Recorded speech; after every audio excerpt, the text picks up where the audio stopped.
Magandang buhay sa inyong lahat. Kamusta po kayo mga palalaps, galaw-galaw? Para hindi mesrok, ayan guys, ipapas forward na po natin dahil medyo malayo-layo po ang ating pupuntahan. Mag-New Year na po, kaya dito po namin napag-isipan i-celebrate at salubungin ang aming pong New Year dito po sa JJ Tan Resort. Direct po namin to ng isang araw lang po, overnight po kami dito. December 31 po kami nag-end dito at January 1 po ng hapon ang aming uwi. Ito na siya guys, ang JJ Tan Resort.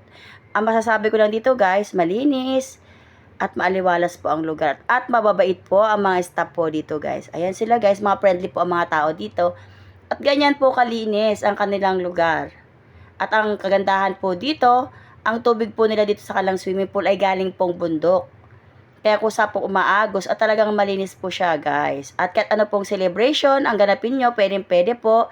Kahit birthday, binyag, Pasko o New Year, pwede po kayo dito. At marami po silang room na pwede po kayo mag-stay po dito at mag-overnight. At meron din po sila dito guys na pwede kayo mag-picture taking para meron naman po kayo remembrance sa lugar na to. At yan guys, may mga room din po sila. Marami po silang kwarto rito na pwede po kayo mag-stay overnight. Ganyan po kaganda at kalinis at katahimik at kapispol itong lugar po ng JJ Tan Resort. Bale 2 times na po akong nakabalik dito guys. Noong nakaraan din po, New Year din po noon, nung nag-rent po kami dito, nag-check-in din po kami dito overnight. Dito rin po namin sinelebrate ang aming New Year. At ngayon guys, bumalik na naman po ako dito dahil subok ko na po ang ganda po ng JJ Tan at ang kalinisan po at mababait po talaga yung mga tao rito. At ang kala pong CR guys, maliit lang pero malinis. At sigurado po ang safety po ng inyong pamilya kapag kayo po ay nagpunta rito. At yan guys, napili po namin sa second floor po kami nagkwarto para kitang-kita po namin ang view ng buong JJ Tan. At yan na po yung aking mga anak at apo. Sobrang saya po nila at excited na po sila mag-swimming.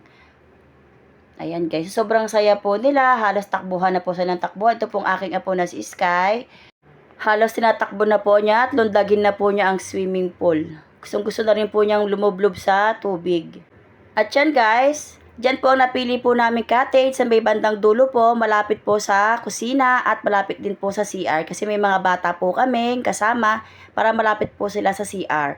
At yan, naghahanda na po kami na aming luluto po mamaya. Nagtimpla lang po ako dyan ng red tea para mainumin po ang mga bata. At mag-iihaw lang po kami dyan ng lempo. At saka po tender juicy hotdog. Habang sinasalubong po namin ang New Year, yan po yung aming pagsasalusaluhan po mamaya. At bukas na rin po kami magluluto ng bonggang-bonggang pagkain. At yan yung aking anak, sa lahat ng bagay basta pagkain guys, siya lagi ang nauuna. At di pa siya tiwala guys, sa tinimpla kong juice baka daw may alak. At sabi ng kuya niya, oo may alak yan. Binibiro po siya ng kuya niya. Kasi nga po, alam niyo naman yung anak ko na yung food is life po. Lahat po paborito po niya at nag-ihaw din po kami dyan ng hotdog, tender juicy hotdog. At yan, iyan na po yung aming mga iniihaw guys. Kamuntik na pong masunog ang aming tender juicy hotdog. At yan guys, yung aking asawa, paupo-upo na lang siya dyan para relax-relax. At yung aking anak po, yan, hinahanda na po niya ang mga inihaw po naming lempo. Chachap na po niya ng maliliit dahil kakain na po ang mga bata. Dahil para po mamaya malakas po silang mag-swimming. Ayan, busy-busy na po kami kumakain dyan guys. Kain po tayo. Sobrang sarap pong tingnan ng mga bata kapag ganyan po sila guys. Na busog at masayang masaya. Dahil yan naman po talaga ang gusto natin ngayong New Year. Ang mapasaya po ang ating mga mahal sa buhay. Dahil minsan lang po sila maging bata kaya sulitin po natin. Ayan guys. Paswing-swimming na lang po dyan ang aking mga anak. Bandang hapon na yan guys. Palubog na po ang araw pero andyan pa rin sila kahit nanginginig at nangingitim na ang kanilang mga bibig. Sige pa rin po sila ng swimming. At yan kami mag-asawa, medyo naglalambingan kami dyan. Then medyo nakainom na po kami ng konti. Kunwari sweet-sweetan kami mag-asawa. Dahil sasalubungin namin ang New Year namin, nang bati kami at di kami mag-aaway. At ito pong aking bunso, hindi talaga po matatapos ang araw na hindi siya iiyak. Alam nyo naman po, siya po ang pinaka-baby ko po. Kaya ganyan berat-berat po siya lagi sa akin. At yan po, gabi na, pero tuloy pa rin po nakakaswimming ang aking mga anak at ang aking mga apo. Kahit nangingitim ng kalang mga labi, go pa rin. At yan, naliligo na si Madam. At hindi ko akalain guys, na hanggang lieg ko pala ang lalim ng swimming pool na yan. At ang aking anak gusto niya pong sumama sa akin sa pag-swimming. Sabi ko hindi ko siya kakayanin, baka malunod kaming dalawa. At guys, ito na siya guys kapag ang JJ Tan kapag gabi na po, 'di ba? Ang ganda. Ang dami po niyang Christmas light, ang ganda-ganda po niyang tingnan.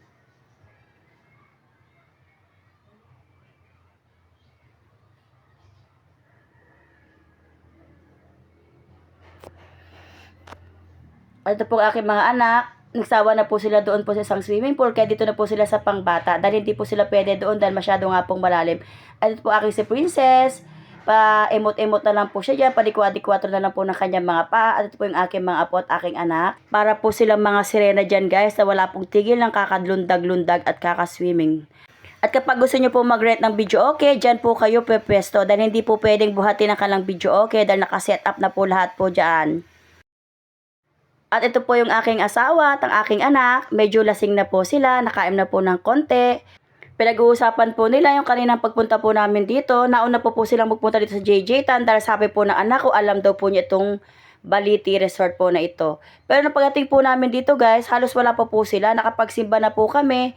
Pero nauna pa rin po kaming dumating po dito sa JJ Tan Resort. Yung pala po, dahil naligaw na po sila, dahil mali po ang tinuturo ng Google Map. At yan guys, alas 12 na, nakatulog na po kami niyan. Sinalubong po namin ang New Year guys. Ito na po ang paputok. Ang dami po mga fireworks na nagpuputukan. Ang saya-saya po at ang liwa-liwanag po ng mga fireworks. Happy New Year! Happy New Year po sa inyong lahat. Naway maging masagana at maulad po ang inyong pamumuhay.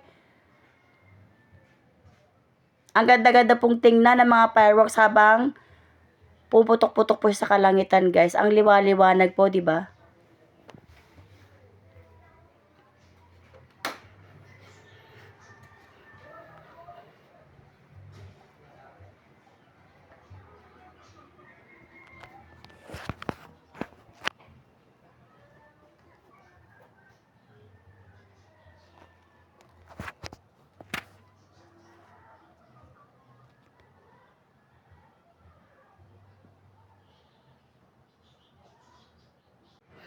At ito na, January 1, kinabukasan, maaga po kaming gumising dahil maaga po kaming magluluto. Nagluto na lang po ako dyan ng hipon, lechon kawali, at ng pansit. Favorite ko po talaga ang pansit guys. Walang makakatalo talaga sa pansit.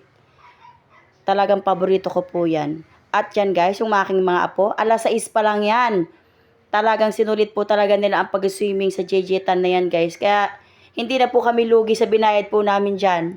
At ito guys, nag-decorate na po ang aking anak. Siya po ang nakatoka sa pag-aayos po na aming boodle fight ngayong January 1. Na aming pagsasaluhan ngayong New Year.